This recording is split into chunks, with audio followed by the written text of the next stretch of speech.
Hello everyone, my name's Daniel. Welcome back to my channel. Guilty Feet, I've got a rhythm. And today I'm going to do a quick tag. This is the BookTube Backstage Tag, in which I was tagged by very kindly by Kathy at the Grim Reader, and also Nell and Scott at Gunpowder Fiction and Plot. So thank you both for that. The tag was originated by Raina at Rainier Books. I hope I'm saying Raina at Rainier, right? Or is it like a French Rainier, or is it Rainier as in it was rainier today than yesterday? Either way, thank you for this. So the first question is, what camera do you use for your videos?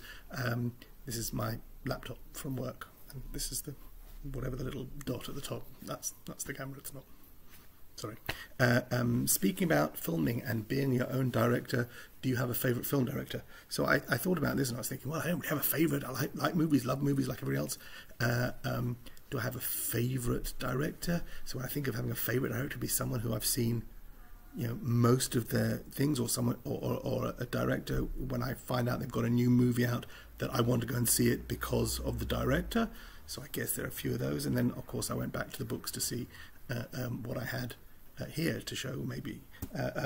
So I've got, for example, something by the Coen brothers. I'm a huge fan of Miller's Crossing, so I picked up this. Has got Barton Fink as well, which I was less a fan of. Came out after Miller's Crossing. I was very excited to see it. I think we saw it at the Screen on the Hill. But Miller's Crossing is a favourite. I also have Ethan Coen's short stories, which I read, and they weren't super memorable to me. But yes, so the Coen brothers, I guess.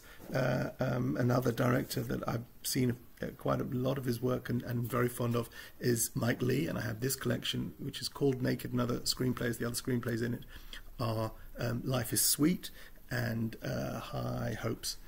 And Life is Sweet is probably in my top 3 all-time favourite films. If you're not familiar with Life is Sweet, then check it out, because it's yeah, very fond of that. I also have this book by Sidney Lumet, Making Movies, which was a terrific read. Sidney Lumet, famous for 12 Angry Men and a whole bunch of other movies you probably don't realise why him. Network, of course, Mad as Hell, not going to take it anymore. It's a great Sidney Lumet movie. Some classic sort of auteur films, although he's not usually included in that group of auteurs. I think he very much was a sort of director for hire, but brought a sensibility and a bluntness and a look you in the eye-ness to the way he directed movies. So I like a bit of Sidney Lumet.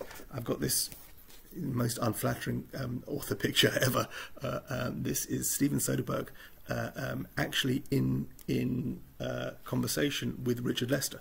Richard Lester was the guy who directed the Beatles in Help, famously, and then I think he took over from Richard Donner for Superman 2 and 3. So he had a long and storied career, and this is a whole conversation between Soderbergh and Richard Lester. Soderbergh, you know, I came up in that era. So if Sex, Lies and Videotape was in Cannes in I think 1989, I think that's roughly, and so that was my start at my time as a student in London. So I would have gone with my then girlfriend, my now wife of 28 years, to see it again at the Screen on the Hill, probably in Belsize Park, the original screen that was actually on a hill, and we would have gone to see Sex, Lies and Videotape, which kind of changed cinema. You know, it was the start of the Sundance thing, and yeah, so I've sort of stayed with Soderbergh on and off through the years, and he's always he does such different things, so I guess I kind of like him. And you know, from Sex, Lies and Videotape, which started that whole Sundance indie movie thing, then I guess there's a direct line to Quentin. Probably, I'm trying to think, probably the only director of these where I've seen every single movie he has made, and not because, you know, I like Quentin Tarantino. He's married an Israeli, so there's a good chance that I bump into him in Tel Aviv one day. But yeah, just I took my wife to see Reservoir Dogs she might have still been my fiance at the time, but went to see Reservoir Dogs in the cinema. There were very few cinemas that Reservoir Dogs ever played in. It played in the Camden Parkway for a few months back in the days when movies played for a number of months in the cinema before the streaming ever existed. And we saw Reservoir Dogs. Yeah, she did not forgive me for taking her to see that. I think I may have dragged her to see Pulp Fiction when it came out. We were very excited when Pulp Fiction came out.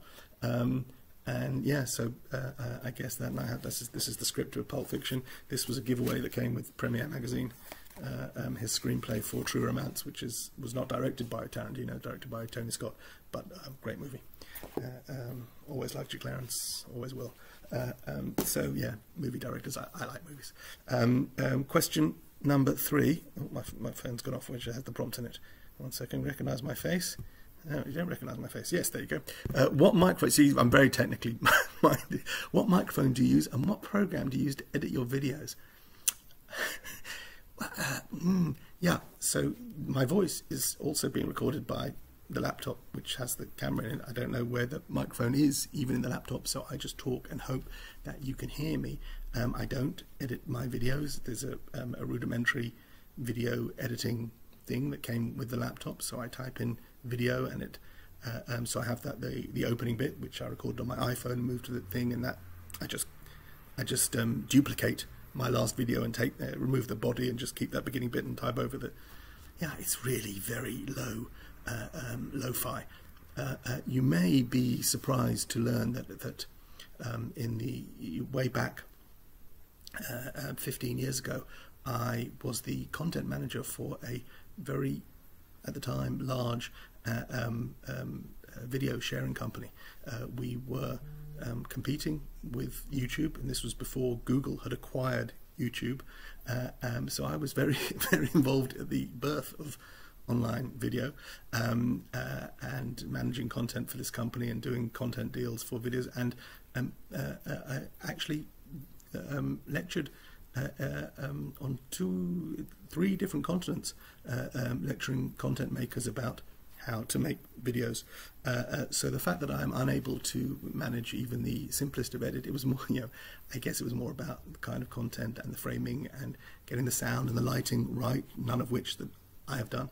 Anyway, that was another world. Then Google bought YouTube. We all came to work thinking we were next, and we were all going to be very wealthy, and no one came and bought us. That was a long time ago, and here I am today. There's a switch up. Question 4. Do you remember the first record you bought or received as a gift?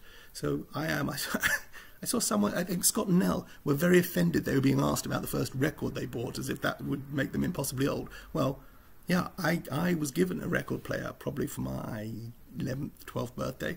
So there was a record player in the house. This was downstairs, actually built in. We had this amazing system that was built into the sideboard in the house that I grew up in. That was a record player. My sister must have had one. And when I was 11, 12, so that was the rite of passage, I got this a very sort of plastic plug-in record player that played, and that was big enough for a 7-inch single, and a whole album would sort of hang over the edge of it. But yeah, that was a thing for 11, 12-year-old human being to receive as a gift. So I got a record player. I think with my mum must have been a birthday or whatever the reason was, and I think with it I had, so my sister would have had records, and the family had records. There was a Everly Brothers Greatest Hits, or the Drifters Greatest Hits, Play School record. I think we had the Jungle Book soundtrack on vinyl, but the first thing I think I got with my little record player was a 7-inch single, which was it was Marvin the Paranoid Android. So a nice bookish link to it, that the Hitchhiker's Guide to the Galaxy was, which had started as a radio play before it was a book, and then it was on TV in the early 80s, the very first TV adaptation. And what's the name of the fellow who did the voice of Marvin? Stephen somebody. Anyway, Marvin the Paranoid Android, who was a character in the TV show, character in the books, radio play, and the TV show. They had a single out of him singing some song about how depressed. If you know anything about Marvin the Paranoid Android, he spoke in a very monotonous tone and was always about how depressed he was. That was my first single, Marvin the Paranoid Android. I think after that, my sister bought me Adam and the Ants' first album, Kings of the Wild Frontier. Was that the first album? I think they had a couple of EPs before that, but that was the first breakthrough album with Ant Music and Kings of the Wild Frontier on it, and Dog Eat Dog. And then bought for myself, maybe the first thing I sort of bought for myself, I think I had Stars on 45, the extended 12-inch version of Stars on 45, and I think I bought the Beatles' Blue album. You know, we were young, getting into music for the first time. This is early 1980s, so this is long after the Beatles. This was even after John Lennon had been shot, and we were listening to the Beatles, and I think one of my friends had, if you know, those two greatest hits albums that came out in the early 70s and then were very popular up until everything was re-released on CD. So there was 62 to 66 was the red version, and then the blue version was 67 to 70. So I think one of my friends had 62 to 66, and that had all the early stuff, From Me to You and She Loves You, and all the stuff up to I guess Rubber Soul, maybe even Revolver, and then the blue version was sort of Penny Lane onwards. So I had Penny Lane, Strawberry Fields, and then the Sgt. Pepper stuff, and then a couple of really odd tracks that don't really show up anywhere, like a couple of B-sides like Old Brown Shoe, which is a great track, and then Let It Be and all that Something and all that the stuff that came out in 67 to 70, Ballad of John Yoko, which was their last of 17 #1 hits in the UK and was #1 when I was born. Some Beatles trivia for you. Yeah, so that's question 4. Question 5. How do you prepare your videos? Talking points, or a detailed script, or just talking?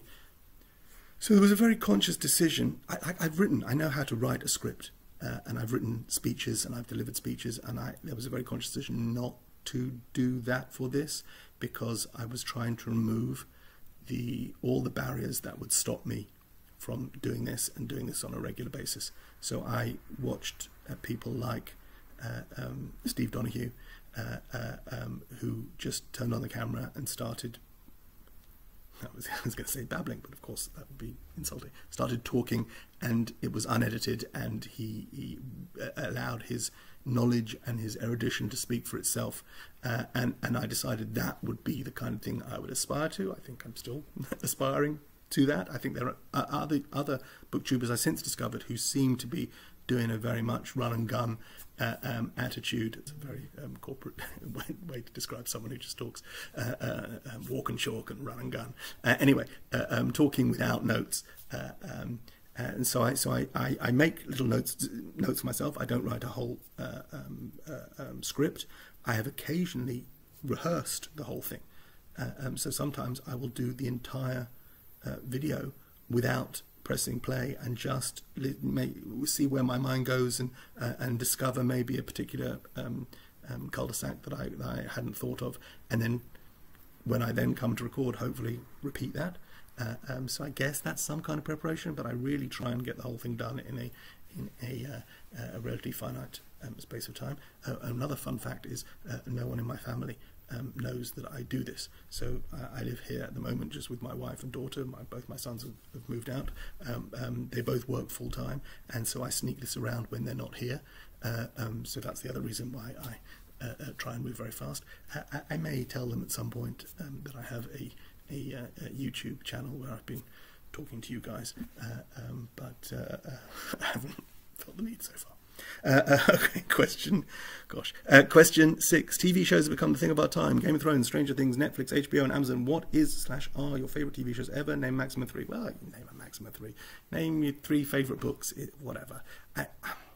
So I wrote 3 down just because I did, but these can change. I've watched a really unhealthy amount of television in my time. I grew up in a house with TVs in every room. We had books in every room as well, but we definitely had TV. I was not one or the other.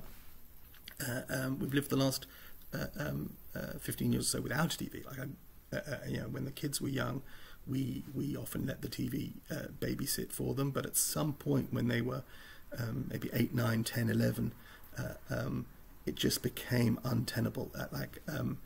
This was we had cable television in the house, and I would get out of bed in the morning, and before school they were already glued and watching Cartoon Network, just endless amounts of Cartoon Network. And if I'd come home from work in the evening and see them again on the sofa watching Cartoon Network, and so we pulled the plug.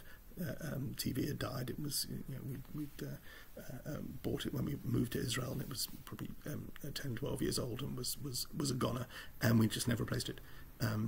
So that was that. Now everyone had a main computer in those days. These days everyone has their own laptops and phones, and so it's not like less TV is consumed, but getting rid of Cartoon Network felt like a move forwards. But the question is, what my favourite? So I watched a lot of TV, even though we don't have a TV. So to name 3 shows, just because I picked Fleabag, just because it's recent, and I think it was an astonishing piece of work. And given that it started in another medium, it became a wholly televisual thing. So I've read the original play. I went back after I saw the TV series and bought Phoebe Waller-Bridge's monologue, the play that she wrote, which was a 60-minute one-person stage thing, and it's fantastic. But I also have the script of the televised scripts of the 2 seasons of Fleabag, because I think she did something with the medium that I hadn't seen for a while. So I picked Fleabag. What else did I have? Seinfeld, because I was a late comer to it after it already finished. That was when I started catching up and watching the reruns, and I've watched every episode several times as they come on. Like, I don't sit and binge seasons, but I think it is also something very special. I'm not really a comedy guy, so I picked 2 comedies, and then the third one, just for being obnoxious, I'm going to say Blake Seven, because that was the show in my childhood which fed my dreams. And I felt very invested in when I was 11, 12, probably more than Doctor Who, which scared I was very scared around Doctor Who in that first incarnation, the Tom Baker years, and John Pertwee, in the end of John Pertwee, Tom Baker, and then sort of bored of it by Peter Davison. So Blake Seven really was for me something very meaningful. Fun fact, Avon was another old boy at my school with a bunch of other people, so Blake Seven. Question 7: what kind of BookTube videos do you prefer to watch, and why? Reviews, wrap-ups, vlogs, book hauls, tag videos, or something else. So I'm not a fan of the book haul, just because I sometimes find that the people are talking about books they bought, and it bothers me when they don't read them, which is entirely my problem. Everyone's free to buy whatever books they want and not read them, but I'm less interested in people saying, I've just bought this book and this is what it's about. You haven't read it yet, and I think I'm really going to like it. You haven't read it yet. Of course, when you buy a book, you think there's a good chance you're going to connect with it, but I'm less interested in people reading out blurbs of books they haven't read yet. Yes, I don't like when the ones that drive me mad, the 5-star predictions. Read the book. I don't, if you might like it, you might not like it. I don't know that you think you're going to like it. Okay, but I really like book haul revisits. So I like those where people come out and say, these are the 8 books that I bought in January, and it's now December, and I've read 2 of them, and I love hearing that kind of thing of why why I read that one and why I never really picked up that one. It was a big story at the time, and I've never got to. I like those kind of things. I love. This is terrible, so I don't like book hauls, but I love an unboxing. People opening packages, and I don't know why. I can't explain it. I get a kick out of that, seeing things that come out. Oh, this has arrived, and again, not to harp on gorgeous Steve Donahue, but he gets packages sent to him, and he has no idea it's not stuff that he's ordered. Like me, I would only ever get packages of stuff that I've ordered, so I kind of know what's in there. But when he gets stuff and he doesn't know what's going to be, and his delight when he gets either a copy of a book that he's already read and he doesn't have in his collection, or the publishers have sent it. I love seeing that. I love the unboxing. Less interest in, I've got all these books from the publisher and I'm going to like this one, I'm going to like this one. Sorry if you do that. And just in general, I love videos that talk about lots of books. So the people I'm drawn to are the people that are reading fiction and non-fiction and YA and graphic novels and plays and phone books whatever it is. I love the people who read a bunch of different things and can go in a single video and talk about something light, something heavy, something fictional, something science fiction. I'm less drawn to those channels which are the same over and over again, whether it's, you know, whatever it is. So not just people who only talk about romance, only talk about YA, only talk about high fantasy, people who only talk about literary fiction. I love literary fiction probably, but I can't read 5 literary fiction books in a row, and those that do, all credit to you, but I prefer the ones that will read that and then a poetry and then a bit of non-fiction and then maybe a comic book. That's so eclectic. That's what I'm drawn to. 8, watching TV was probably a part of all our childhoods these years. It's become less popular. What type of media user are you? As I said, so we don't have a TV, but we all have internet connections and we all have laptops and ways of consuming everything. So I read a lot of news, watch some news, YouTube, a lot of YouTube, a lot of Facebook, you know, clips that come up on Facebook. Great thing about YouTube these days is the TV shows that I really do like, for some reason, and it's only a matter of time before someone stops this, get put up on YouTube pretty quickly. So a lot of the British quiz shows and panel shows that are the kind of thing that if I've got 20 minutes to spare, I can do that, all get put up on YouTube, sometimes very, very quickly. So just to shout out University Challenge, if you know what University Challenge is, love University Challenge. Only Connect is great British quiz show, highbrow but really, really challenging. There's a show called Richard Osman's House of Games, run by Richard Osman, who put out the Thursday Night Murder Club last year, which my mum has got a copy waiting for me, but his House of Games is absolutely candy for me. And then there's also things like Mock the Week and Have I Got News For You. They all show up. 8 out of 10 Cats does countdown. All these things show up on YouTube, so I guess that's the kind of thing I do, and that's it. You know, I think a lot of people have done this, so I'm not tagging anybody, but that's my 22 minutes. I'm sorry, I thought I was going to do this in 5. God bless you. Bye.